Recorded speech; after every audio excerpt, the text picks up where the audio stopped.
કરતણી રાયો માણા ઈ કે અમારે ભાઈ બીજલો ગયો છે ઈ કે સિટીમાં હમણાં ફોન મારી ઈ ન્યા હોય ને તો દળેલ ખાંડની ગુણી નાખતો આવે અને ખોબો ખોબો આમાં ભાતમાં ઈ કે ખાંડ નાખી દે. પેલા ખાંડ ને ભાત ખાતા જ ને ઘડીક શાંતિ રાખો. ફોન કર્યો બીજલો ન્યા જતો ઝડપથી ખાંડની ગુણી નાખીને આવે. હવે માં બરોબર બપોરનું ટાણું અહીંયા આવડા થાળી માંથી બેસી ગયેલા અને અહીંયા દુકાનનો મજૂર હતો એ જમવા જતો હતો અને આને કીધું ઝટ ખાંડની ગુણી દળેલી નાખી દો તો શેઠે પાછો વાયરો એ કે ઘડીકમાં નહીં ભૂખો મરી જાવ આ મહેમાન બેઠા ઝડપથી દળેલી ખાંડની ગુણી નાખી દે આમાં ટેમ્પામાં. હા તો એ ખાર ખાઈ ગયેલો કાંઈ જોયું ને દળેલું મીઠું આવી ગયું આખી ગુણી ખંભે મારી હૂંક મારીને નાખી એમાં.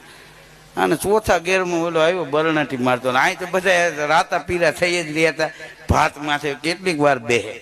હા ઝડપથી ગુણી ઉતારીને 2-3 ચાકા લઈને કટ કટ કાપી નાખ્યા હુતરીના બંધ અને કાચરો એટલું ભર્યો ટોયસું ચડાવી નાખો એ કે ખોબો ખોબો અને એક ખોબો ભાતમાં પાઈ દળેલું મીઠું નાખ્યું ને આમ હતું હલ બોલાવીને એકાકાર થઈ ગયેલું.